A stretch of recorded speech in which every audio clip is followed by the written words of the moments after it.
Bon bah écoutez, merci à tous déjà d'être venus à la conférence qui a pour sujet Dialogue des juges ou guerre des juges en Europe. Et on est très heureux d'accueillir Anne-Marie Le Pourrier, qui est donc professeure de droit public à Rennes. Je présente tout d'abord rapidement l'association qui organise la conférence, donc Critique de la raison européenne, a été fondée à Sciences Po en 2013 et a pour ambition de faire vivre un débat transpartisan au sein des instituts d'enseignement supérieur, que ce soit à Sciences Po, mais également dans d'autres facultés ou grandes écoles, et même écoles de commerce, puisque la dernière section vient d'ouvrir à l'ESSEC. Et donc, alors le sujet dont on va parler aujourd'hui est particulièrement intéressant, puisque nous avons tous, en 5e année à Sciences Po, suivi un enseignement de droit public européen, présenté par M. Stirn, et qui, il me semble en tout cas, prend un biais doctrinal dans son enseignement, à savoir qu'il défend assez largement l'idée d'un pluralisme ordonné, c'est-à-dire d'un ordonnancement qui n'est ni moniste ni dualiste au niveau de la hiérarchie des normes, mais de celui d'un dialogue des juges, et qui donc interroge également les enjeux européens et dont vous allez donc nous parler aujourd'hui. Alors Yacine va tout d'abord rapidement vous présenter, ensuite nous passerons très rapidement à la conférence. Oui, très brièvement, Paul l'a dit, vous êtes une juriste spécialiste de droit constitutionnel, professeur à l'université de droit public à l'université de Rennes et chevalier de la Légion d'honneur. Vous prenez souvent position dans le débat public français et êtes membre du conseil scientifique de la fondation Res Publica, celle qui est présidée par Jean-Pierre Chevènement. Et donc vous faites partie des ardents défenseurs de la souveraineté nationale et vous critiquez le pouvoir jugé excessif des juges. Alors, vous m'avez donné comme sujet, moi je prends ce qu'on me donne, dialogue des juges ou guerre des juges en Europe. Alors, le sujet que vous me donnez est un peu manichéen, hein, vous le reconnaissez? Comme si les relations des juges en Europe, je pense qu'il m'est demandé de parler essentiellement des juges français et des juges européens, pas du juge anglais, du juge allemand et autres, comme si ces relations étaient forcément de type conflictuel ou alors du type entente cordiale, façon bisounours. Alors, je constate que c'est une tendance chez les étudiants. Vous aimez bien ce thème, guerre des juges. Je vous informe que les étudiants du Master 2 de droit public de Rennes ont organisé un colloque sur ce thème en 2015. Je vous donne le titre, « La guerre des juges aura-t-elle lieu ?» Donc vous voyez, hein, et je vous donne même, pour que vous puissiez aller voir dessus nos contributions, www.revugénérale-du-droit.eu. Donc, et vous avez les actes du colloque qui s'y trouvent, mais c'était organisé par les étudiants du Master 2 de droit public de Rennes. Et la promotion de cette année, tous les ans, nous accompagnons nos étudiants de Master 2 au Conseil constitutionnel pour visiter. Ils sont charmants au Conseil, ils nous accueillent, ils distribuent des jus d'orange. Et puis, dans la salle de la QPC, quelqu'un du service juridique du Conseil répond aux questions des étudiants. Et quelles étaient les questions qu'ils posaient? Je me suis dit, mais ça doit être mon collègue internationaliste qui doit être vraiment ma boule. Mais alors, avec la Cour européenne des droits de l'homme, vous êtes en conflit? Mais il n'était question que des conflits avec la Cour européenne des droits de l'homme. Et donc, je me suis dit, mais les étudiants ont véritablement une appétence pour les questions des conflits entre les juges. Et donc, les questions, là aussi, étaient belliqueuses. Alors, je crois, en fait, que les choses sont plus complexes et plus fines que cela. Elles dépendent évidemment, logiquement, du type de contentieux. La question corporatiste, c'est à moi, c'est mon précaré. La question corporatiste, donc de la défense du précaré juridictionnel, se pose plus souvent de façon horizontale à un niveau donné plutôt que de façon verticale. C'est plutôt traditionnellement entre le juge judiciaire et le juge administratif français qui a des... Et ça continue, hein, tant qu'ils existeront tous les deux, ils seront en rivalité. Alors, évidemment, juger la conformité à la Constitution française, c'est pas la même chose que juger la conformité à la Convention européenne des droits de l'homme ou au traité de Lisbonne, que ce soit dans sa version organisationnelle ou dans sa version droits fondamentaux. Alors, je précise d'emblée que je parlerai ici essentiellement du contentieux des normes. Car sur les appréciations de fait Et ici, dans les appréciations de fait, c'est surtout entre les juges internes, administratifs et judiciaires et la Cour européenne des droits de l'homme, puisque elle juge tout, elle rejuge tout, le fait comme le droit. Dans les appréciations de fait, la saisine de la Cour européenne des droits de l'homme suppose l'épuisement des voies de recours internes, c'est-à-dire que le justiciable n'a pas obtenu gain de cause au niveau interne. Donc il va tenter d'obtenir un jugement des faits différent de celui des juges du fond. Par exemple, sur l'atteinte à la vie privée de Caroline de Hanovre ou de François Mitterrand, ou sur un mauvais traitement à l'occasion d'une garde à vue. Alors, cette divergence d'appréciation de fait, quand c'est est-ce que tel jour, dans un commissariat, lors d'une garde à vue, gna gna gna gna gna, ou est-ce que le fait d'avoir photographié Madame Caroline de Hanovre dans le hall d'un hôtel était une atteinte à sa vie privée, etc. Lorsque ce sont des appréciations de fait de ce type, on ne va pas parler de guerre des juges, ni d'absence de dialogue. En réalité, ce sont les aléas des appréciations juridictionnelles, exactement comme nous en avons au niveau interne. Vous ne direz pas, lorsqu'une cour d'appel contredit un juge de première instance, oh, c'est la guerre entre les juges judiciaires ou entre les juges administratifs. Non, c'est normal, il y a une voie de recours, et la Cour de cassation peut casser un arrêt de cour d'appel, la Cour d'appel peut contrarier une décision de première instance. On ne parle pas de guerre dans un tel cas. Ce sont les aléas des appréciations de fait, et évidemment, bon, ben là, ça fait partie du jeu en quelque sorte. Hein. C'est l'existence d'une voie de recours qui permet justement d'aller contester chez un autre juge l'appréciation des faits qui a été faite à un niveau plus bas. Donc mon propos concernera essentiellement les interprétations et le contrôle de validité des normes sur lesquelles il peut y avoir effectivement des divergences. Le mot, je le mets toujours entre guillemets. Alors le sujet est si vaste et les acteurs si nombreux qu'il est difficile de l'exposer pédagogiquement. Je vais le faire en distinguant les normes elles-mêmes qu'il s'agit d'interpréter ou d'appliquer. Selon qu'il s'agit de deux normes, deux corpus de normes différents, la Constitution et la Convention, ou la Constitution et le droit de l'Union, ou le droit de l'Union et le droit de la Convention. Donc deux corpus de normes qu'il s'agit d'interpréter. Ou alors, deuxième hypothèse, on a plusieurs juges, mais qui sont chargés dans un cas d'appliquer et d'interpréter une même norme. La Constitution, la Convention, le droit communautaire ou la loi française, tout simplement. Alors c'est pas pareil. C'est pas pareil selon que vous avez interprété ou appliqué deux normes différentes, a priori, ou une seule et même norme, les conflits ne seront pas du même type. Alors voyons tout d'abord le conflit ou le dialogue entre deux systèmes normatifs. Et quand je dis système normatif, je vise à la fois la norme écrite, le traité, la Constitution, etc., et le juge chargé de l'appliquer. Sachant que pour certains corpus, comme la Convention européenne des droits de l'homme, quand nous disons la Convention, nous pensons quoi? La Cour. 99% du droit de la Convention européenne, c'est de l'interprétation jurisprudentielle. Hein. C'est pas le texte qui est vraiment extrêmement vague et mou. C'est tout ce que raconte la Cour et son interprétation. Donc évidemment, quand je dis le système normatif, ben, c'est le système, le texte, mais surtout son interprétation par le juge. Alors ici, on va voir les rapports Constitution-droit européen ou les rapports entre les deux droits européens, Convention et Union. D'abord, la Constitution et le droit européen. Deux questions se posent ici.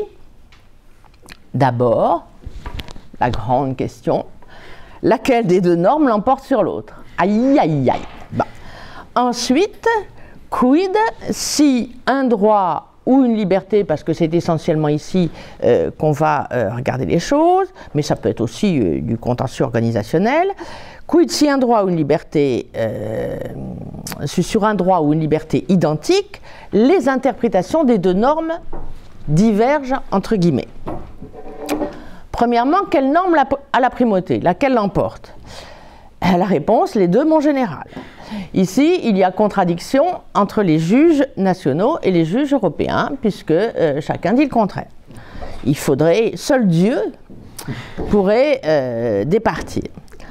Alors, d'après l'article 54 de la Constitution, un engagement international ne peut être ratifié ou approuvé que s'il est contraire à la Constitution, sauf à ce qu'on la révise préalablement. Donc, la Constitution l'emporte sur le traité et nos trois juges internes, juge administratif, juge judiciaire et conseil constitutionnel, disent tous la même chose. Là, il n'y a pas de désaccord, donc nos trois disent la même chose. Le Conseil constitutionnel, dans sa décision notamment relative au traité de Lisbonne, reprend mot pour mot ce qu'il a dit en 2004 au sujet de la Constitution européenne, considérant que tout en confirmant la place de la Constitution au sommet de l'ordre juridique interne, considérant toutefois que lorsque des engagements souscrits à cette fin contiennent une clause contraire à la Constitution, ou remettent en cause les droits et libertés constitutionnellement garantis, ou portent atteinte aux conditions essentielles d'exercice de la souveraineté nationale, l'autorisation de les ratifier appelle une révision constitutionnelle. Bon, donc, on ne peut pas ratifier quelque chose qui est contraire à la Constitution. Le Conseil d'État, je vous le rappelle, affirme en 1998, dans Saran et Levaché, que si l'article 55 de la Constitution assure donc la priorité des traités sur les lois, la suprématie ainsi conférée aux engagements internationaux ne s'applique pas dans l'ordre juridique interne aux dispositions de nature constitutionnelle. C'est clair aussi. Et la Cour de cassation, pareil, même sujet, toujours l'accord de Nouméa, voilà un beau sujet conflictuel entre les normes. La Cour de cassation dit exactement la même chose en 2000 dans l'arrêt Mademoiselle Fraisse. La suprématie conférée aux engagements internationaux ne s'applique pas dans l'ordre interne aux dispositions de valeur constitutionnelle. Et on voit d'ailleurs que la rédaction est très proche de celle du Conseil d'État. Là, il y a dû y avoir un petit dialogue. Donc, assemblée plénière de juin 2000. Alors, au regard donc du droit et des juridictions internes, la Constitution est supérieure au traité ainsi qu'aux droits dérivés, mais le droit européen et les juges européens nous disent le contraire. Voilà, c'est tout, c'est simple. Alors, la primauté du droit de l'Union, je vous fais un rapide rappel, est conçue comme une primauté sur toutes les normes internes, y compris constitutionnelles. Elle figurait explicitement dans le traité constitutionnel rejeté par les Français et les Néerlandais en 2005.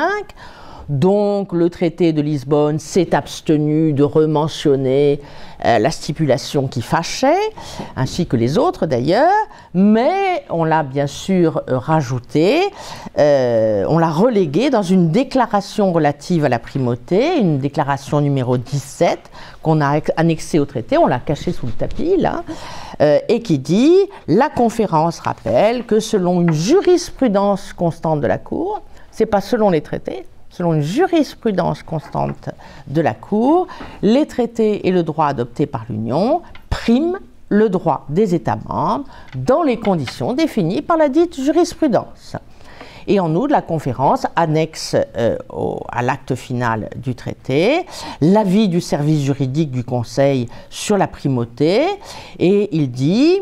Cet avis du 22 juin 2007, il découle de la jurisprudence de la Cour de justice que la primauté du droit communautaire est un principe fondamental du dit droit. Selon la Cour, ce principe est inhérent à la nature particulière de la communauté européenne. Et on ajoute bien, le fait que le principe de primauté ne soit pas inscrit dans le futur traité de Lisbonne ne modifiera en rien l'existence de ce principe ni la jurisprudence en vigueur de la Cour de justice. Or, nous savons bien que cette Cour de justice affirme depuis longtemps la primauté totale du droit de l'Union, enfin du droit communautaire, sur toutes les normes internes, y compris constitutionnelles. Je vous renvoie à l'arrêt Handel-Gesellschaft du 17 décembre 1970 pour l'appréciation de la validité des actes arrêtés par les institutions de la communauté. Ce recours à des règles ou notions juridiques du droit national aurait pour effet de porter atteinte à l'unité et à l'efficacité du droit communautaire. Donc on n'utilise pas le droit national pour apprécier la validité des actes communautaires, car cela porterait atteinte à l'unité et à l'efficacité du droit communautaire. La validité de ces actes, donc communautaires, ne saurait être appréciée qu'en fonction du droit communautaire. Dès lors, nous dit-elle encore, l'invocation d'atteinte portée soit aux droits fondamentaux tels qu'ils sont formulés par la Constitution d'un État membre, soit au principe d'une structure constitutionnelle nationale, ne saurait affecter la validité d'un acte de la communauté ou son effet sur le territoire de cet État. Ou son effet sur le territoire de son État. Donc on n'écarte pas, en principe. Mais les juges vont faire différemment. L'arrêt Cimental en 1978, alors celui-là c'est la grosse Bertha, l'arrêt Cimental, le juge national chargé d'appliquer dans le cadre de sa compétence les dispositions du droit communautaire a l'obligation d'assurer le plein effet de ces normes en laissant au besoin inappliqué de sa propre autorité toute disposition contraire de la législation nationale, même postérieure, etc., etc. Et la Cour européenne des droits de l'homme, elle a moins eu l'occasion d'être aussi péremptoire, parce que ces conditions de saisine sont différentes également. La Cour européenne des droits de l'homme, dans l'arrêt Parti communiste unifié de Turquie contre Turquie, indique que la Convention ne fait aucune distinction quant au type de normes ou de mesures en cause au niveau national, ne soustrait aucune partie de la juridiction des États membres à l'empire de la Convention. C'est donc par l'ensemble de leur juridiction, laquelle souvent s'exerce d'abord à travers la Constitution, que les 10 États répondent de leur respect de la Convention. Aussi, l'organisation institutionnelle et politique des États membres doit-elle respecter les droits et les principes inscrits dans la Convention. Il importe peu à cet égard que se trouvent en cause des dispositions constitutionnelles. Bon, donc, la Convention l'emporte également sur les dispositions constitutionnelles. Alors, on a bien vu au moment de la mise en place de la QPC comment on a évité le conflit frontal avec la Cour de justice de l'Union européenne. Là, il y a eu une petite guéguerre des juges parce que c'est la Cour de cassation qui, en fait, était tellement mécontente de la QPC, enfin, certains membres de la Cour de cassation qui ont essayé d'avoir sa peau devant la Cour de justice de l'Union européenne. Donc, on a... Alors ça, c'était le mélodrame dans la doctrine. J'avais des collègues effondrés, ils pleuraient. Bon.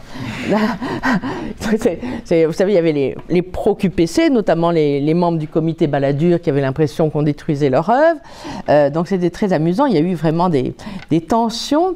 Et donc on a évité le mélodrame parce que la Cour a finalement rendu un arrêt relativement sympathique à l'égard du caractère prioritaire de la QPC, mais elle est quand même rester ferme dans sa décision sur l'objectif énoncé dans Cimental, c'est-à-dire que rien ne doit porter atteinte à l'efficacité de l'application du droit communautaire. Donc, on peut examiner en priorité les questions de constitutionnalité nationale, mais attention quand même à ne pas entraver l'application du droit communautaire.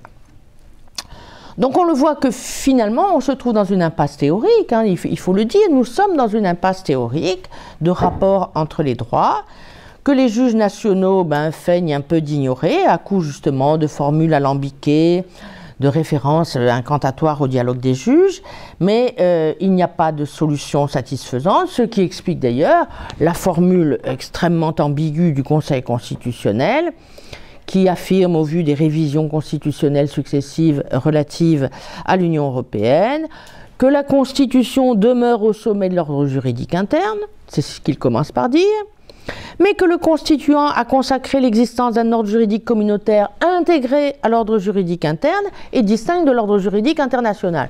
Tout ça n'est pas d'une clarté extraordinaire, mais ils sont eux-mêmes, les juges, dans une situation de véritable impasse. Je vous invite à lire sur ce point dans le traité international de droit constitutionnel le passage de Jean Combaco qui s'intitule « Sources internationales et européennes du droit constitutionnel ». Et même si le Conseil s'est résolu à admettre l'obligation constitutionnelle de transposer les directives, il a quand même avancé la réserve de l'identité constitutionnelle de la France en écho, effectivement, parce que là aussi, les traités sont passablement contradictoires, en écho à l'article 4, alinéa 2 du traité de l'Union, qui énonce que l'Union respecte l'identité nationale des États membres, inhérente à leur structure fondamentale, politique et constitutionnelle. Alors voilà pour la Constitution. Pour la question de la primauté, eh bien vous avez les juges nationaux qui disent que dans l'ordre interne la Constitution est au sommet, et puis vous avez les juges européens qui disent non, non, non, non, non, c'est la primauté du droit européen, y compris sur les constitutions nationales. Bon, nous en sommes là, donc on joue à arrondir les angles, mais on est bien dans cette situation d'impasse. Alors maintenant, deuxième point. Divergence ou convergence, entre guillemets, dans les jurisprudences constitutionnelles et européennes, notamment sur la question des droits et des libertés, puisque c'est là qu'il y a quand même le plus de chances de conflit. Alors, encore qu'il puisse se poser des questions, bien sûr, concernant le droit de vote ou concernant l'organisation institutionnelle ou l'organisation juridictionnelle, là où d'ailleurs les juges français sont parfois un peu chatouillés par les juges européens. Alors, il s'agit ici d'une question qui donne bizarrement des sueurs froides à certains juristes, surtout depuis l'intervention de la QPC. Partant du constat que les droits et les libertés des individus sont garantis à la fois par la Constitution nationale, par le droit de l'Union et par la Convention européenne des droits de l'homme, l'idée qu'il puisse y avoir une décision du Conseil constitutionnel jugeant, par exemple, je prends un exemple, que l'interdiction de la dissimulation du visage dans l'espace public est conforme à la Constitution, tandis que la Cour européenne des droits de l'homme dirait que cette même interdiction est contraire à la Convention, cette idée-là semble empêcher de dormir un certain nombre de juristes maniaques de l'uniformité normative. Alors sans doute, la liberté de conscience, la protection de la liberté individuelle, la sûreté, la proportionnalité des peines, tout ça c'est mentionné par les deux textes, par les deux corpus, notamment Convention et Constitution. Mais chacun sait bien que l'identité s'arrête là. Chacun sait bien que l'identité s'arrête là. La Constitution américaine aussi garantit la liberté d'expression comme la Constitution française. Et alors ? En est-il de même de la liberté d'expression aux États-Unis et en France? Est-ce que la jurisprudence de la Cour suprême ressemble à celle du Conseil constitutionnel? En France, le code pénal est devenu un arsenal de délits d'opinion. À la Cour suprême américaine ne laisse pas passer une seule de nos lois. Ça ne passerait jamais. Donc on a bien la liberté d'expression garantie par deux textes, mais ce n'est pas du tout vécu et conçu de la même manière en vertu justement des traditions culturelles nationales. Et bien là c'est pareil. Une constitution nationale aussi marquée que celle de la Ve République, élaborée, je vous le rappelle, dans une période de crise, inspirée par un général tout imprégné de la raison d'État, puisant ses racines, invoquées dans son préambule, dans la Révolution française et la Résistance, n'est pas et ne peut pas être l'équivalent d'une convention européenne élaborée au lendemain de la guerre dans le cadre du Conseil de l'Europe. Ce n'est pas les mêmes textes, ce n'est pas le même esprit, ce n'est pas les mêmes gens. Et il suffit de comparer la rédaction des deux textes pour voir qu'on n'est pas dans le même esprit. Déjà, on n'est pas dans la même plume. Hein. Je suis désolée, mais entre la déclaration de 89 et la Convention européenne, on a un McDo et on a un canard au sang. On a un canard au sang de la Tour d'Argent. Hein. On n'est pas chez les... Bon, déjà, alors là, c'est vraiment absolument affreux. On ne peut pas imaginer plus moche que la Convention avec ses lourdeurs, ses formules redondantes. Mais c'est déjà tout le droit européen qui est comme ça. Il faut en rajouter, en rajouter, en rajouter. Au lieu d'avoir des formules ciselées, on a des trucs lourdingues. Mais ensuite, nous savons aussi que les droits et libertés écrits dans les textes constitutionnels, c'est bien gentil, mais l'essentiel est où? Il est dans la jurisprudence qui doit concilier d'une part les libertés, d'autre part l'ordre public, la sécurité publique, la moralité publique, la tranquillité publique, etc., etc., donc, ou les droits d'autrui. Et puis alors, ou deux libertés qui sont tout simplement deux libertés individuelles ou collectives qui sont en conflit. Donc tout est affaire de conciliation. La question est de savoir où est-ce qu'on met le curseur entre les deux.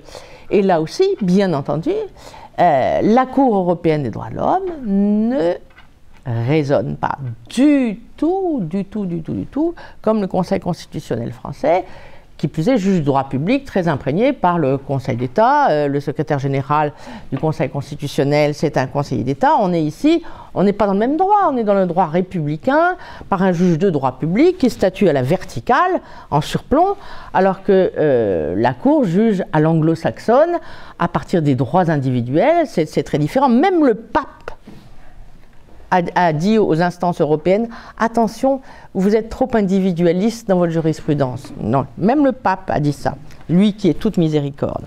Bien. Et bien donc, il y a bien sûr, on voit bien qu'il y a une subjectivisation du droit côté européen, alors que dans le droit français, droit public français, on a un droit beaucoup plus objectif de primat de l'intérêt général ou le primat du collectif sur l'individuel ou le catégoriel. Alors, on a donc des textes qui ne sont pas du tout les mêmes, qui n'ont pas du tout la même inspiration, la même histoire, la même culture, et puis on a aussi des juges qui n'ont pas la même culture. L'identité constitutionnelle se prolonge d'une culture juridictionnelle qui fait que le juge constitutionnel français ne raisonne pas et n'arbitre pas comme le juge européen.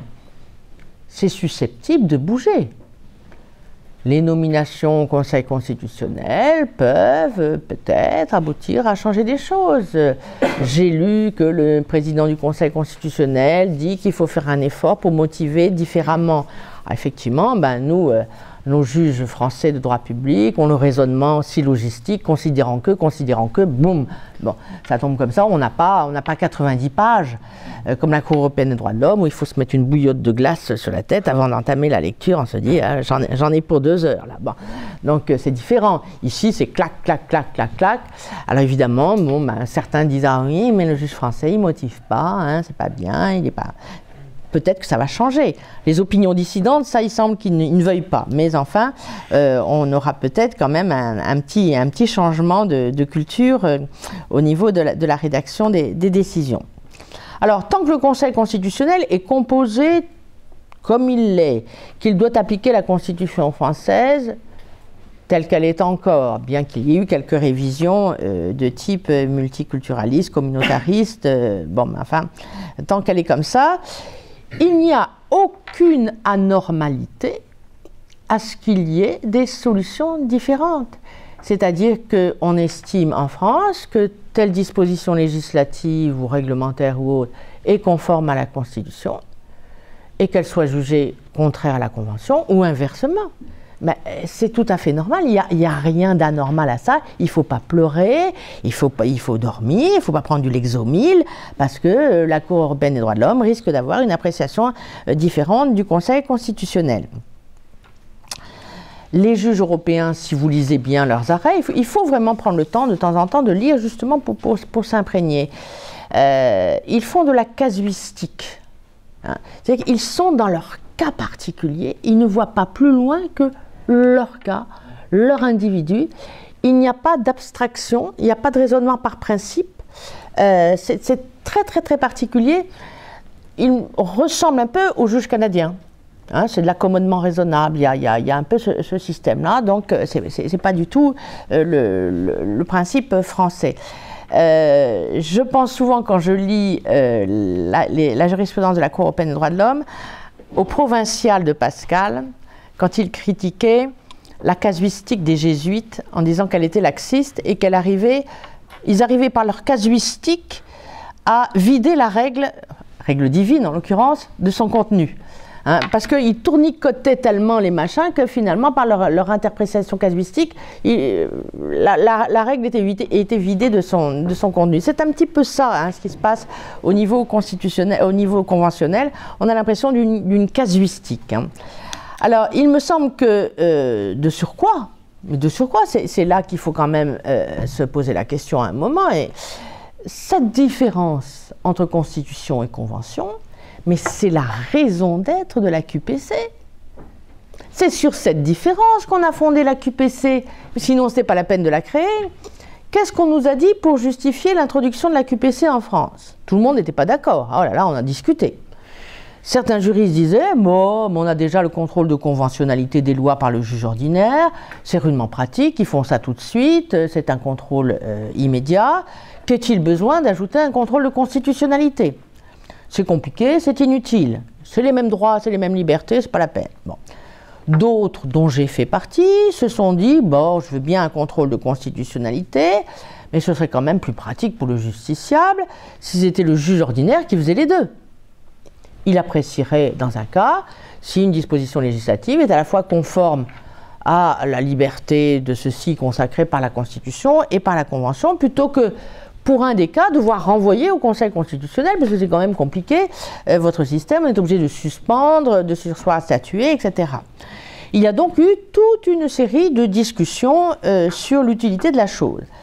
Qu'est-ce qui a fini par l'emporter? Quel était l'argument qui a été déterminant? C'est qu'il était temps que la Constitution entre dans les prétoires.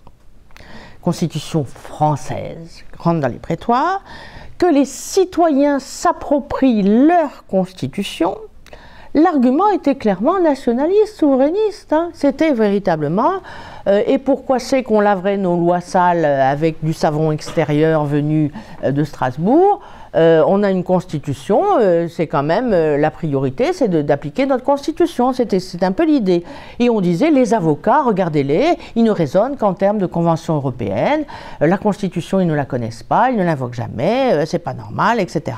Donc, c'est sur la base d'un argument souverainiste, la Constitution nationale, c'est pas la Convention européenne, et c'est celle-là qu'on doit utiliser, qui plus est en priorité, que l'on a créé la QPC. C'est donc bien la spécificité constitutionnelle qui est à l'origine de cette QPC.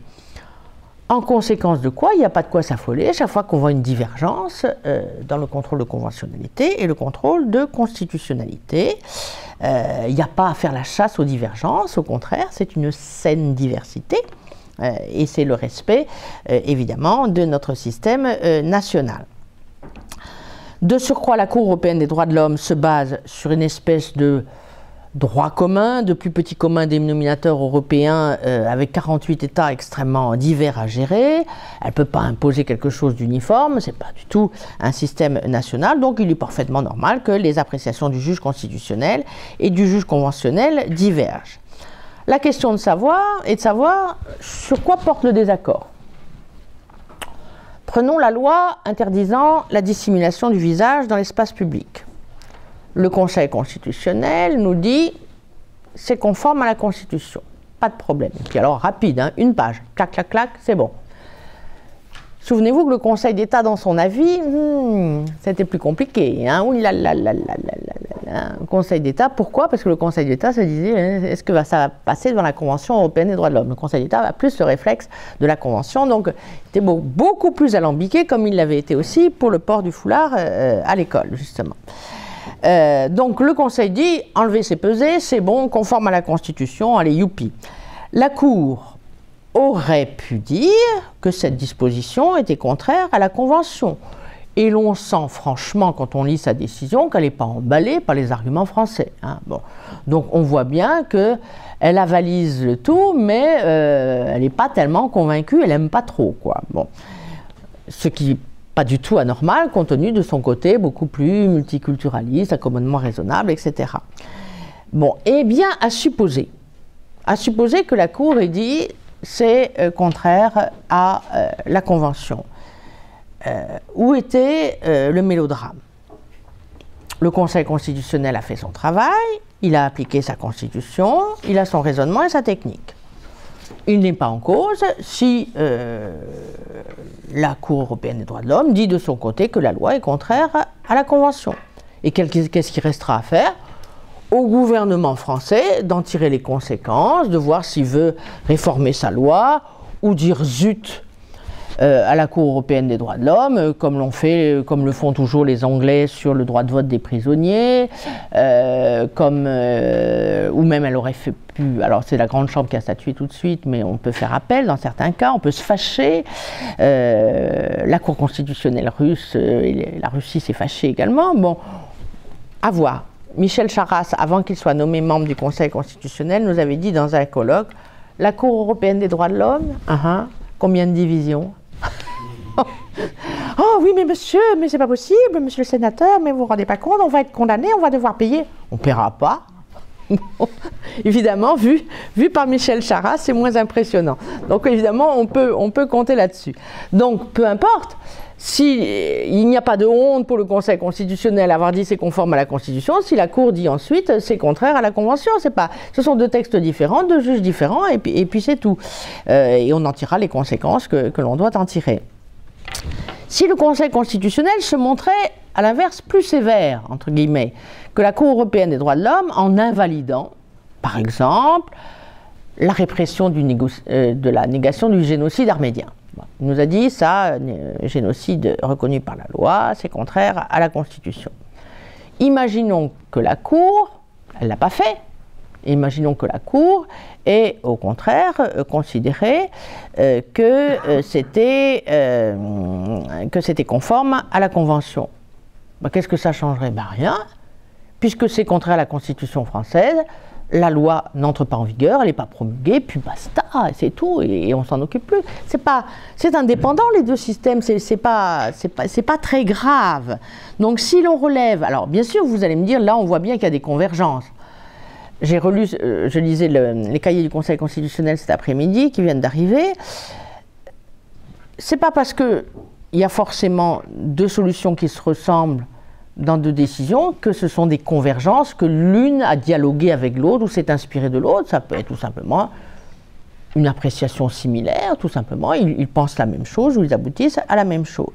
Bon, donc ce n'est pas forcément un dialogue des juges, ça peut être tout simplement, ou l'un qui s'incline devant l'autre, c'est tout simplement que à mon avis c'est plutôt ça, sur des cas hypersensibles, inflammables, la Cour européenne des droits de l'homme, depuis l'affaire des crucifix italiens notamment, où ses oreilles ont sifflé dans toute l'Europe, la Cour européenne des droits de l'homme a compris, et puis la conférence de Brighton, il ne faut pas l'oublier, les Anglais ont réuni il s'agissait véritablement de limiter les pouvoirs de la Cour, ils étaient fous furieux les Anglais. À la conférence de Brighton, finalement, diplomatie, on a dit non, il ne faut pas, la Cour c'est très bien, mais enfin, on a quand même débouché sur un protocole numéro 15 qui tente à inscrire dans le préambule de la Convention la marge nationale d'appréciation des États et le principe de subsidiarité. Ce qui va sans dire va mieux en le disant. Donc ça aura l'avantage d'être inscrit quand tout le monde aura ratifié. Et je pense que la Cour a un petit peu compris que sur certains sujets inflammables, il valait mieux qu'elle rétropédale un tout petit peu. Et on l'a vu comment la Grande Chambre, dans l'affaire des crucifix italiens, oulala, elle a rétropédalé, mais vite fait, l'unanimité quasiment. Donc là, elle avait quasiment toute une série d'États européens sur le dos, et ça s'est très très très mal passé. Donc je pense qu'elle a un peu compris qu'il ne fallait plus aller trop loin sur certains sujets. Alors là où il pourrait y avoir une gêne, c'est dans le cas où la Constitution elle-même serait en cause. C'est-à-dire, non pas dans le cas banal d'une question de conformité d'une loi à la Constitution et à la Convention, qui se résout assez facilement, mais dans le cas où il y aurait une contradiction prescriptive. C'est-à-dire, le Conseil constitutionnel interdit quelque chose au législateur, alors que la Cour, elle, prescrit ce quelque chose. C'est-à-dire que là, il y a véritablement conflit complet. L'un impose ce que l'autre interdit. Et là, on a une contradiction prescriptive. Dans ce cas, la Cour va mettre, par exemple, à la charge de l'État législateur une obligation positive. Or, le Conseil constitutionnel a interprété la Constitution comme interdisant une telle loi. qu'exige en quelque sorte la Cour européenne des droits de l'homme.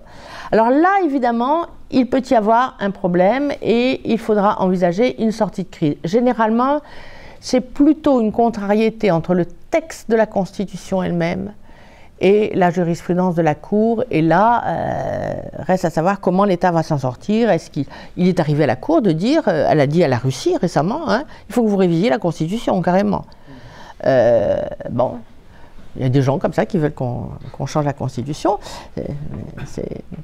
Et donc, ça pourrait être ça, hein, mais enfin, le temps qu'on le fasse, c'est pas... Alors, par exemple, je vous donne un exemple, ça aurait pu arriver si la Cour européenne des droits de l'homme avait condamné la France pour les accords de Nouméa, pour la restriction du suffrage en Nouvelle-Calédonie. Car ça, c'était imposé par les accords de Nouméa, eux-mêmes constitutionnalisés par le titre de la Constitution française parce que c'était contraire à la Constitution française, et on a révisé la Constitution aussi pour arriver à ça. Et là, si la Cour avait condamné la France pour quelque chose que sa Constitution prescrivait, là on était embêtés. Il fallait éventuellement réviser la Constitution, c'est-à-dire aller dire au FLNKS, fini. Bon, alors heureusement, la Cour a dit qu'il y a une disposition dans la Convention qui permet des adaptations pour les territoires situés, les spécificités des territoires situés outre-mer, et qui donc a fait qu'elle a dit que, bon, compte tenu du caillou et de sa spécificité historique, c'était valable. Mais voilà le genre de truc où on peut être très gêné, c'est-à-dire quand il y a contradiction de prescription. Alors ici, bien entendu, entre la Convention maintenant et le droit de l'Union, Convention européenne des droits de l'homme et droit de l'Union, y compris Charte européenne des droits fondamentaux, vous aurez compris rapidement que les divergences d'appréciation ont quand même moins de raisons d'exister. La Charte européenne des droits fondamentaux est pour l'essentiel, sauf quelques droits nouveaux, le droit des personnes âgées au loisir, des trucs comme ça. Donc, sauf pour quelques droits nouveaux, les droits notamment des relations entre l'administration et les administrés, c'est Guy Bréban qui avait fait rajouter ce genre de choses. Bon, sauf pour quelques droits nouveaux, en réalité, vous le savez, la Charte européenne des droits fondamentaux est un copier-coller de la Convention européenne des droits de l'homme. C'est exactement, mais à la virgule près, les mêmes, hein, sur liberté d'expression, etc. C'est pareil. Liberté de religion, c'est pareil. Mariage, petite différence. Sur le mariage, on a vu tout de suite qu'il y avait eu un lobby qui était intervenu pour que certaines choses ne figurent pas dans la Charte européenne des droits fondamentaux. Mais enfin, sinon, c'est quasiment le même texte. Bon, de plus, on sait très bien que ça fait longtemps que la Cour de justice de l'Union range dans les principes généraux du droit communautaire les droits et libertés qui sont consacrés par la Convention européenne des droits de l'homme. Donc, le droit de la Convention fait partie intégrante du droit de l'Union. Il y a fusion, en quelque sorte, entre ces deux-là. Bon, et en plus, ce sont des juges européens qui ont une même sensibilité, une même façon de voir les choses, une même sensibilité fédérale, donc il y a moins de chances d'avoir des divergences entre ces deux-là. Ceci étant, on a quand même pu voir, au moment de l'élaboration du protocole sur l'adhésion de l'Union européenne à la Convention, on a vu quand même que la Cour de Luxembourg veille au grain et qu'elle a défendu ses prérogatives, au nom d'ailleurs aussi d'une forme d'identité de l'Union, dans son avis négatif du 18 décembre 2014. Sur quelques questions, on peut envisager évidemment des divergences entre Luxembourg et Strasbourg. Dans le cas, par exemple, on peut imaginer, mais bon, dans le cas, par exemple, où les juges européens font appel aux traditions communes et au consensus européen, 28, c'est pas 48. C'est plus facile d'avoir un consensus et des traditions communes à 28 qu'à 48. Et il est évident que les 48 sont extrêmement divers et que entre la Russie, la Turquie et la Grande-Bretagne, bon, les traditions constitutionnelles communes ne sont pas franchement très fortes. Hein. Donc, mais ceci étant, on constate peut-être, mais tout ceci mérite beaucoup de doigté parce que la jurisprudence de la Cour européenne des droits de l'homme est tellement confuse, tellement alambiquée que pour tirer quelque chose de général de tout cela, c'est un petit peu difficile. On a quand même le sentiment que la Cour de l'Union de Luxembourg est peut-être plus respectueuse de l'autonomie étatique que l'autre. Encore que l'autre, donc, depuis Brighton et depuis quelques affaires, commence peut-être à être un peu plus attentive. Mais la Cour de justice de l'Union a eu quand même quelques arrêts, quelques petites phrases, en tout cas, qui sont parfois un petit peu plus respectueuses de l'identité nationale, donc, des États. Mais en tout état de cause, l'arrêt Bosphorus a quand même confirmé que les deux normes européennes sont si proches que le respect de l'une vaut respect de l'autre, du moins en ce qui concerne bien sûr les droits et les libertés. Puis il ne faut pas oublier non plus qu'elles ne sont pas du tout saisies de la même manière. Alors ces deux-là, ça n'a rien à voir, hein. Donc c'est vraiment pas du tout le même type de juridiction, le même type de compétences. Donc évidemment, si elles manient les mêmes textes, ce n'est pas dans les mêmes occasions. Alors voyons maintenant la question du conflit ou du dialogue à l'intérieur, cette fois-ci, d'un même système normatif. On n'a pas deux normes, on n'en a qu'une, mais on a plusieurs juges susceptibles d'interpréter ou d'appliquer de manière différente cette même norme. Alors là, comment ça se passe? En principe, à l'intérieur d'un même système normatif, il faut s'établir une hiérarchie. Bon, du dialogue, c'est une hiérarchie. Le dialogue, c'est bien gentil, mais le dialogue, c'est entre deux égaux. Quand c'est une hiérarchie, on ne dialogue pas tellement, c'est pouf, je m'impose, hein. Donc, il va s'établir une hiérarchie entre les juridictions qui va obliger les juges de base à appliquer la jurisprudence, soit de la Cour constitutionnelle, soit de la Cour suprême. Quand je dis Cour suprême, je pense aux juges européens. Il y a bien sûr des angles morts procéduraux, où il y aura toujours des endroits où il peut y avoir des nuances, mais enfin, la hiérarchie va ici s'appliquer. Alors d'abord, l'appréciation de constitutionnalité. Le Conseil constitutionnel, attention, n'est pas le seul juge constitutionnel français. Lorsqu'ils apprécient au niveau du filtrage des QPC si la question soulevée présente un caractère sérieux, les juridictions ordinaires, judiciaires ou administratives sont déjà les premiers juges constitutionnels. Si je considère que la conformité de l'article tant du Code civil à la Constitution n'est pas une question sérieuse, c'est que je considère que c'est manifestement conforme à la Constitution. Donc je suis juge constitutionnel et je l'affirme clairement en refusant de transmettre la question. Donc déjà, filtrage de QPC, c'est du contrôle de constitutionnalité.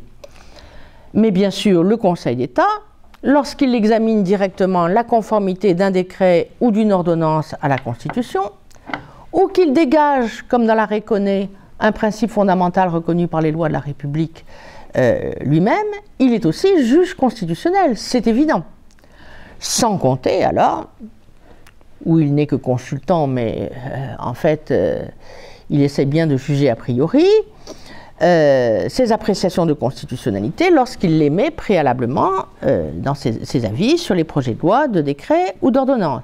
Tout récemment encore, c'est le Conseil d'État qui a eu à juger de la conformité à la Constitution de la loi du 10 janvier 1936, les groupes de combat et les milices privées, car elle avait été codifiée, mais par une ordonnance non ratifiée par une loi.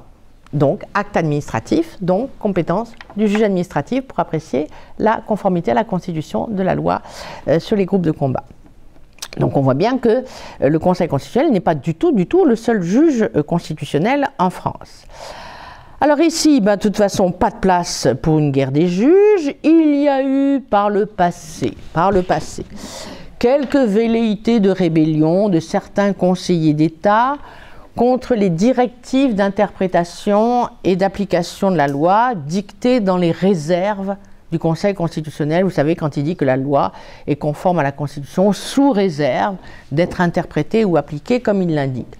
Il y avait eu sur le coup, en 86 notamment, au sujet des ordonnances, il y avait eu quelques réactions de conseillers d'État qui avaient dit mais les directives du Conseil constitutionnel n'ont aucune valeur, ça ne nous regarde pas, etc.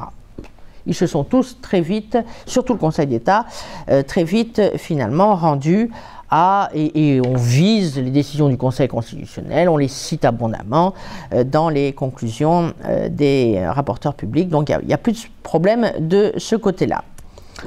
Alors bien entendu, là aussi, compte tenu de la marge d'appréciation énorme du contrôle de constitutionnalité, moi, j'ai des journalistes qui m'appellent « Madame Le Pourriette, est-ce que vous croyez que le Conseil constitutionnel va invalider gna gna gna ?» Jamais je ne réponds. Comment voulez-vous que je réponde? Je dis « Écoutez, voilà, compte tenu de sa jurisprudence habituelle, peut-être que, je n'en sais rien. » Et jamais, je dis « Écoutez, nous sommes au PMU. Jamais je n'irai dire à un journaliste c'est conforme ou c'est contraire, il va aller mettre ça dans son truc et après je vais me retrouver comme une idiote. Bon, donc jamais je ne fais ça parce que je ne sais jamais ce qui va sortir de son chapeau au dernier moment. Je ne sais jamais quelle réserve il va vouloir avoir vis-à-vis du politique sur tel sujet. Je ne sais pas ce qui se raconte entre le Conseil constitutionnel, le gouvernement, l'élément. Donc je ne prendrai jamais de risque sauf lorsqu'il s'agit de normes d'une précision concrète impeccable. Mais sinon, il y a beaucoup trop de marge d'appréciation pour pouvoir prédire la jurisprudence du Conseil constitutionnel. Alors pareil pour le Conseil d'État. Quand il est saisi pour avis sur les projets de loi ou autres, bien entendu, lui va dire, compte tenu de ce qu'il sait de la jurisprudence du Conseil constitutionnel, il pense que c'est conforme, il pense que c'est contraire, et il se peut que le Conseil constitutionnel ne disent le contraire. Mais ce n'est pas de la guerre, hein. C'est simplement là aussi un aléa lié à l'immense pouvoir d'appréciation des juges qui fait que personne n'est capable de dire à l'avance qu'est-ce que le Conseil constitutionnel va dire exactement. Et donc le Conseil d'État n'en sait pas plus. Alors on a eu récemment la loi sur l'interdiction, bien sûr, de la dissimulation du visage dans l'espace public. Le Conseil d'État semblait dire qu'il fallait des tas de nuances, des tas de réserves d'interprétation, en tout cas que le Conseil constitutionnel n'a pas du tout donné.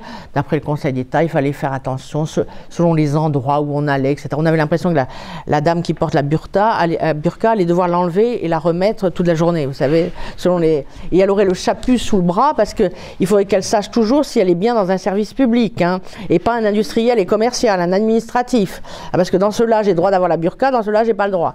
Alors son avis était bien gentil, mais alors alambiqué, la pauvre en burqa, elle n'avait pas fini de s'habiller, de se déshabiller toute la journée. Donc c'était un petit peu compliqué. Le Conseil constitutionnel a été plus radical en disant tout ça c'est conforme et ça passe. Mais récemment aussi, vous avez sans doute remarqué, mais je pense que là c'est tout autre chose, c'est simplement qu'il n'a pas osé contrarier la volonté présidentielle de réviser la Constitution.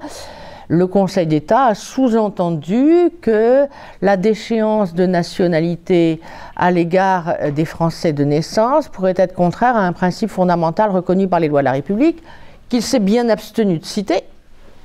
Et puis le tout dans une formule alambiquée en disant « oui, mais quand même pas hein. ». Bon, enfin, c'était compliqué. Alors, c'était à mon avis parce qu'il n'osait pas dire au président de la République c'est parfaitement conforme à la Constitution. Le Conseil constitutionnel n'a jamais vu un principe fondamental reconnu dans les lois de la République là-dedans.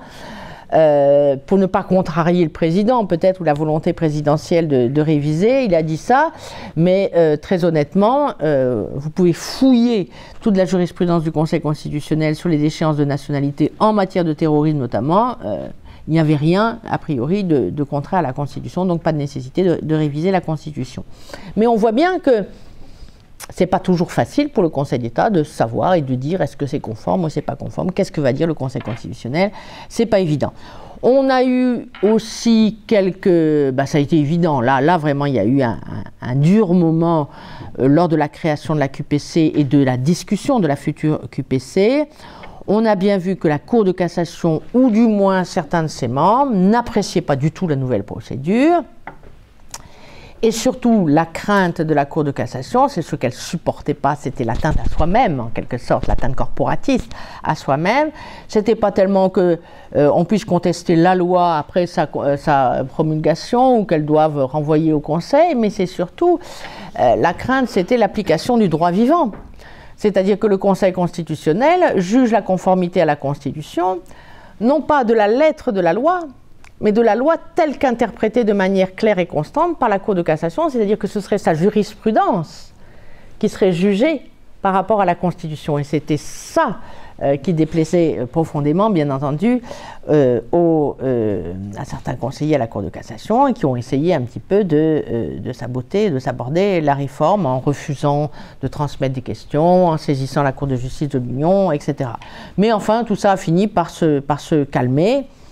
Et on sait donc que le Conseil constitutionnel, ben oui, il peut condamner, censurer la jurisprudence du Conseil d'État comme celle de la Cour de cassation, parce que c'est leur interprétation de la loi qui est contraire à la Constitution. Mais la Cour de cassation a fini globalement par s'incliner, et elle a même fait amende honorable récemment en acceptant finalement de renvoyer la loi Guessot au Conseil constitutionnel, alors qu'elle avait refusé en 2010 de lui transmettre la question.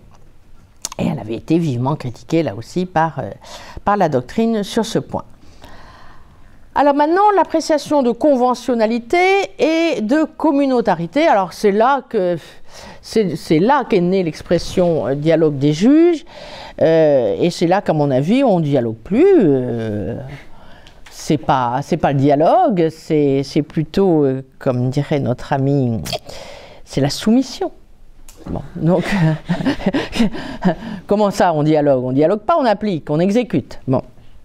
Alors, l'appréciation de la conformité au droit au droit européen, du droit national, le juge ordinaire, administratif ou judiciaire est depuis longtemps, il est maintenant, et c'est reconnu, alors là vraiment, les conclusions des rapporteurs publics le disent clairement, ce sont les juges de droit commun du droit européen.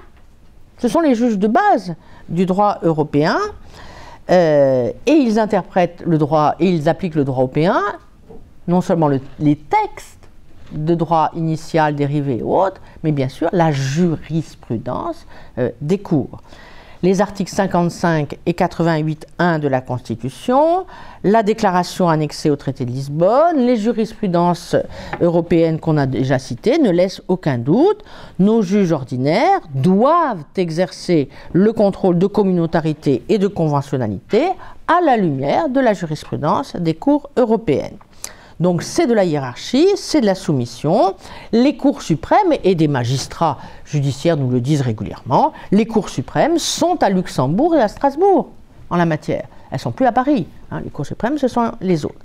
Alors on le voit en permanence au sujet de l'immigration, du droit des étrangers, de la filiation récemment.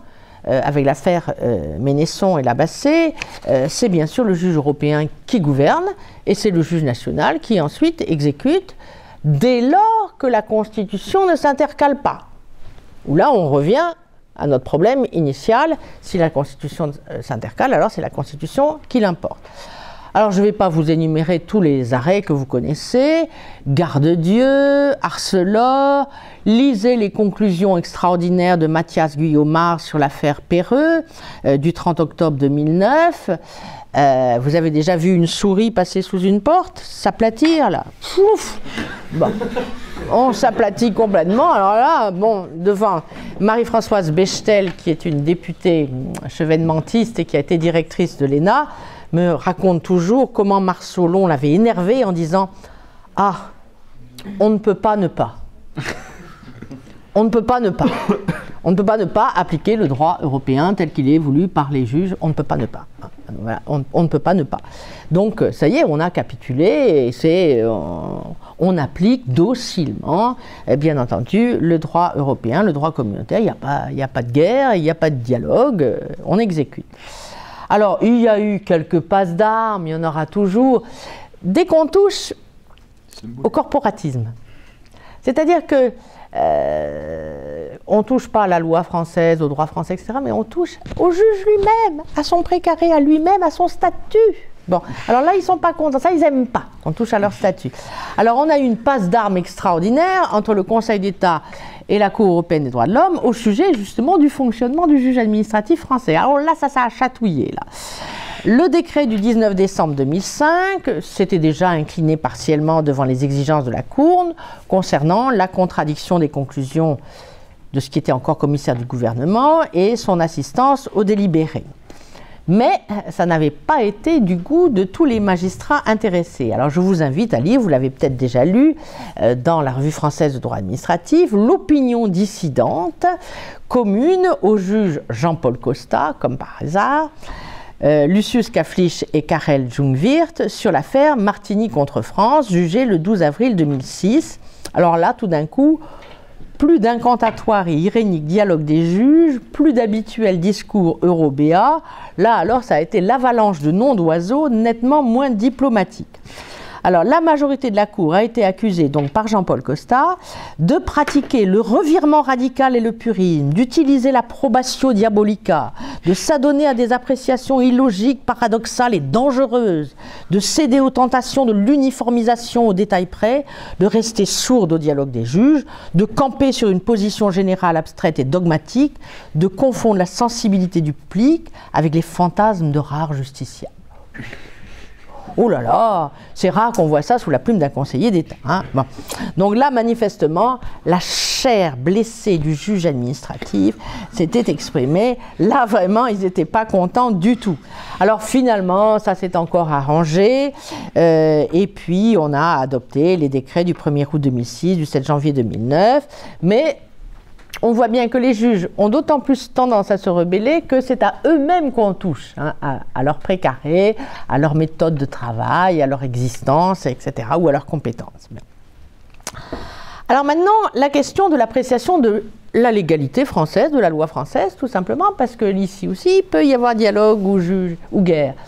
Et là, il y a toujours eu un peu de guerre. Ça remonte à loin. Hein. Oh là là, ça remonte à Louis XIII. Bon. Au fond, si on cherche, ça vient de Louis XIII. Ça commence avec l'édit de Saint-Germain-en-Laye. C'est déjà le roi qui dit aux cours et au Parlement ça suffit comme si, ne vous intéressez plus aux contentieux de l'État et ne vous opposez plus aux ordonnances royales. Et ça commence comme ça et ça va finir, comme on sait, sous la Révolution et puis avec la création du Conseil d'État et progressivement la création d'un juge administratif autonome. Alors donc je ne retrace pas ici les origines de notre dualisme, ni le subtil partage des compétences, parce qu'évidemment là, ça a été infernal, il a bien fallu répartir le contentieux entre les deux.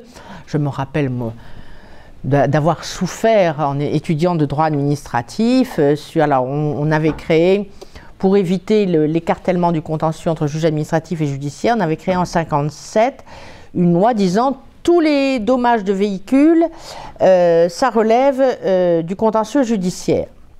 Ah oui, mais qu'est-ce qu'un véhicule? Il a fallu aller jusqu'au tribunal des conflits pour définir la notion de véhicule. C'est-à-dire que ça vous paraît évident, mais pas du tout. Eh bien, c'est un engin susceptible de se mouvoir à l'aide d'un dispositif propre.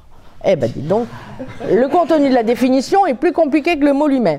Et on s'est demandé si une tondeuse à gazon était un véhicule, si un cheval de la garde républicaine était un véhicule. Oh, c'était très compliqué. Donc, vous voyez, c'est souvent un petit peu difficile.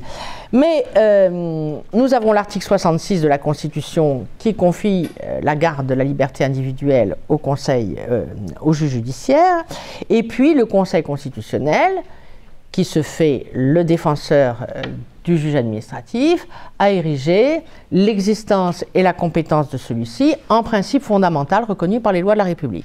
Donc là, il y a deux normes constitutionnelles qui peuvent parfois entrer en conflit, et ça a été le cas notamment sur la question du droit des étrangers, qui se trouvent des étrangers en voie de reconduite à la frontière, de quitter le territoire, contentieux qui se trouvent écartelés entre les deux, dans des conditions qui évidemment favorisent l'intervention des associations de défense. Alors, je ne reviens pas sur tout ça, vous connaissez, tous les étudiants en droit ont pleuré sur l'étude de la voie de fait en se disant mais qu'est-ce que c'est que ce truc insensé. À l'heure actuelle, simplement, il y a un nouveau regain de tension entre le juge administratif et le juge judiciaire, en raison notamment, alors je pense que le référé liberté y a été pour beaucoup. C'est-à-dire que le juge administratif a exigé le référé liberté pour ne pas être en position de retrait sur la protection des libertés par rapport au juge judiciaire, pour qu'on ne puisse plus dire le protecteur naturel des libertés, c'est le juge judiciaire. Ben moi aussi, la preuve, je suis aussi efficace en matière d'urgence que le juge judiciaire. Alors il y a eu donc le développement du référé liberté, qui a un peu vexé le juge judiciaire, mais surtout l'état d'urgence et ses prolongations dans la lutte permanente contre le terrorisme augmentent sensiblement et même beaucoup les pouvoirs de police administrative au détriment de la police judiciaire, avec pour conséquence une augmentation de la compétence du juge administratif par rapport au juge judiciaire. Et il y a eu dans la presse un certain nombre de déclarations des hauts magistrats judiciaires disant leur inquiétude concernant cette évolution. Et il y a bientôt, et j'ai reçu ça avant-hier, un colloque organisé premier jour à l'Assemblée nationale, deuxième jour au Sénat, sur la place de l'autorité judiciaire dans les institutions, organisé comme par hasard par la Cour de cassation. Ça ne tombe pas par hasard. Hein. Bon, il est évident que ce colloque sent de toute évidence le lobbying, en quelque sorte, de la Cour de cassation auprès des politiques, auprès des assemblées. Donc, il est certain que là, il y a de nouveau des tensions chez nous. Alors, la loi constitutionnelle du 3 juin 1958, autorisant le général de Gaulle à préparer une constitution, et ça prouve qu'on voit là comment on s'est éloigné de ce qui était dit dans cette loi constitutionnelle, disait que les libertés proclamées par le préambule de la Constitution, la déclaration de 89 et le préambule de 46, devraient être sous la garde du juge judiciaire.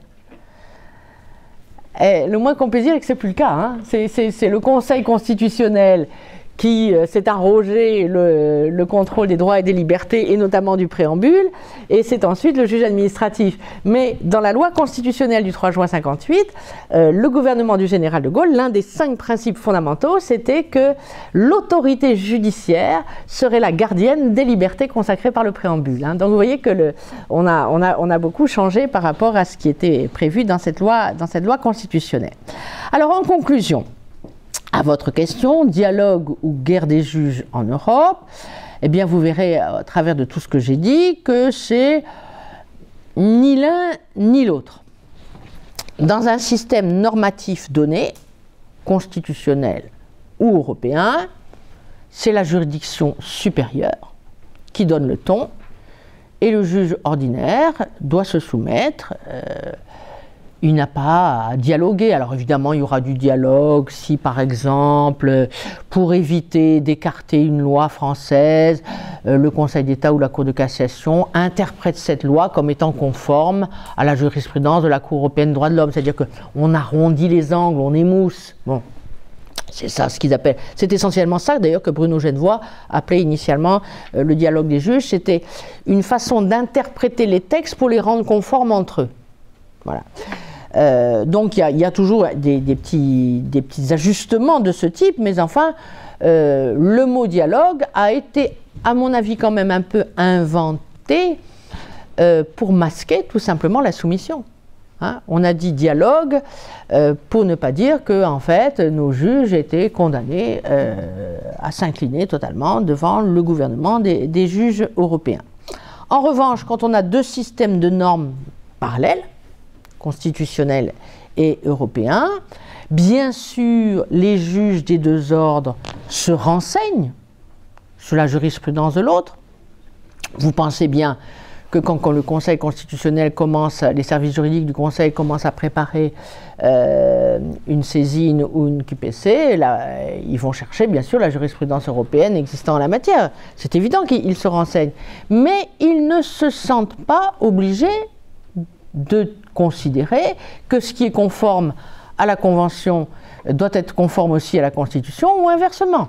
Ils ne se sentent pas liés. Et je peux même vous dire que lors des questions posées par nos étudiants du Master 2 de Rennes récemment au service juridique du Conseil constitutionnel, j'ai été étonnée de voir la responsable du service juridique, qui est une magistrate administrative, dire très franchement à nos étudiants, enfin je vais dire ça comme diplomatiquement, que la jurisprudence de la Cour européenne des droits de l'homme n'était pas vraiment exemplaire. Bon. Et elle a fait la moue. Bon.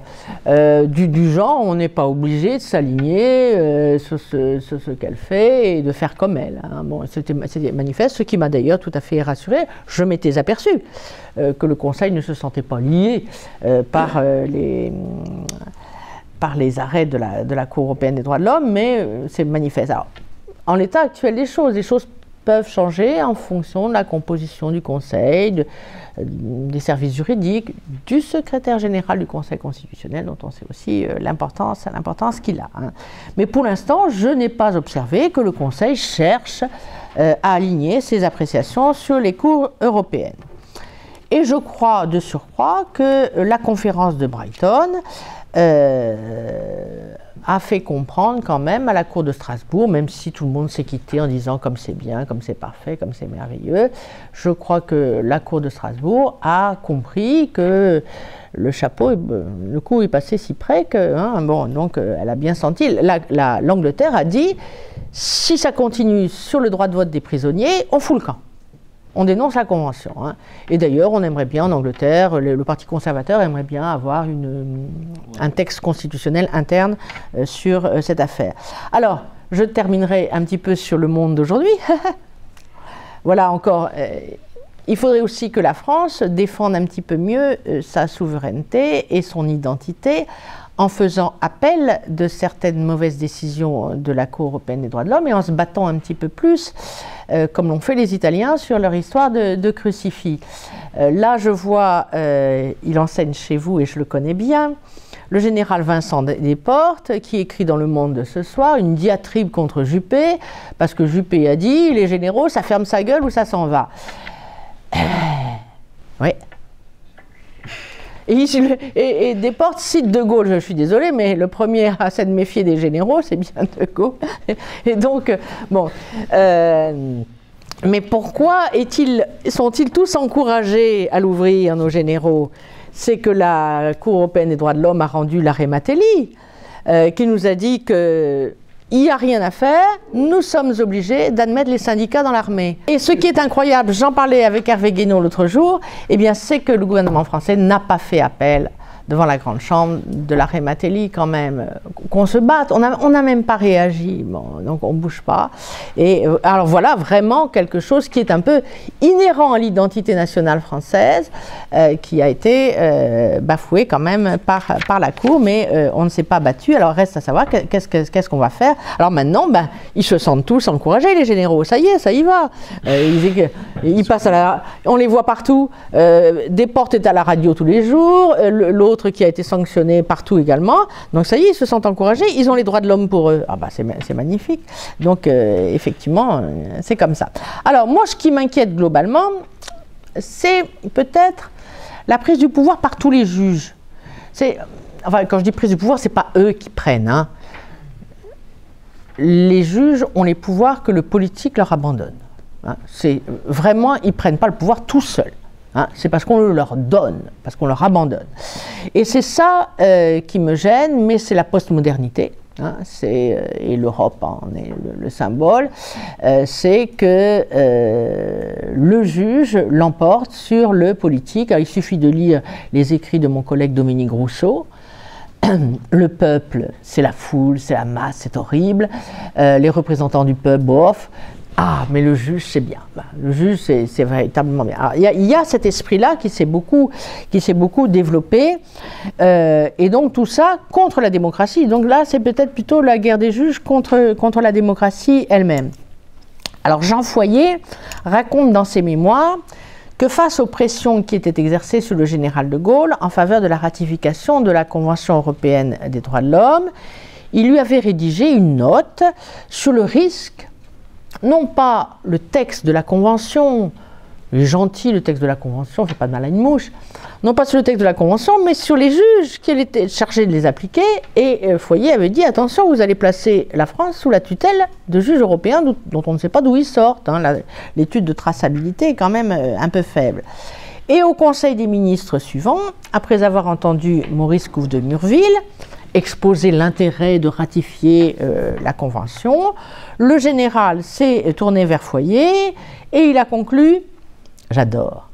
J'ai lu votre note, vous m'avez convaincu, la Convention ne sera pas ratifiée, la séance est levée. » Bingo. J'aime bien.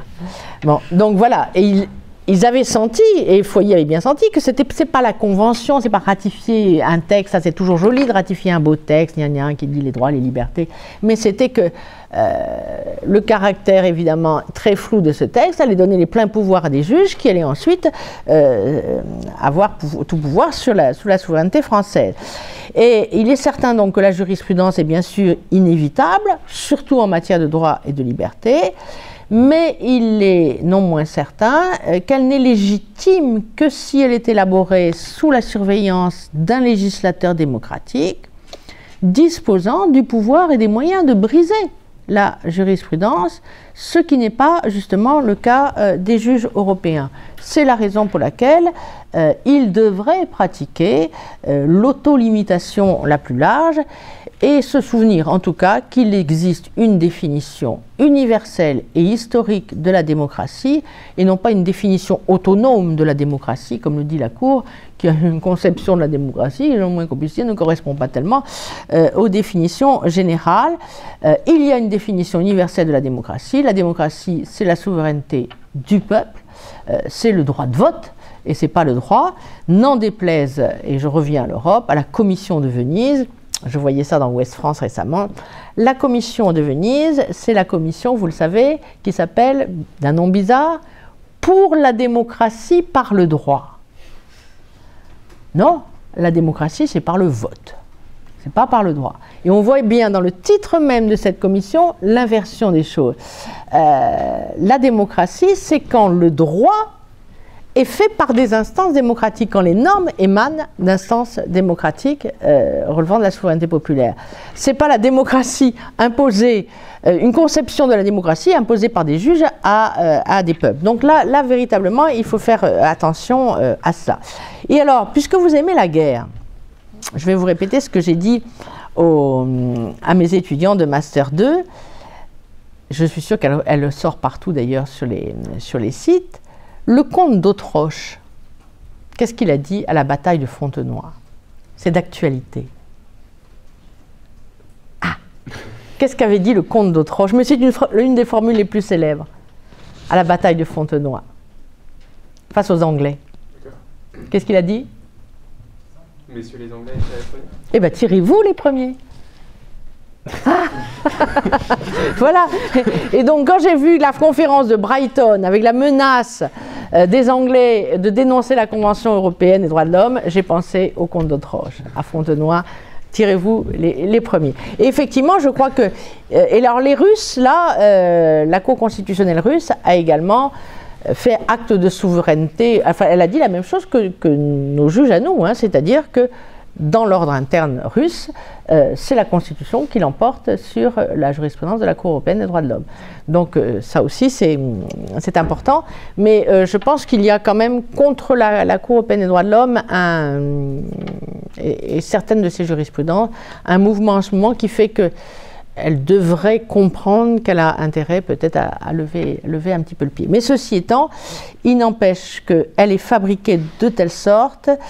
Madame Turquin me disait l'autre jour, ah, vous avez raison, je ne m'étais jamais rendu compte que les articles 10 et 11 de la Convention étaient mal rédigés. Je dis si avec ces deux-là. Bon.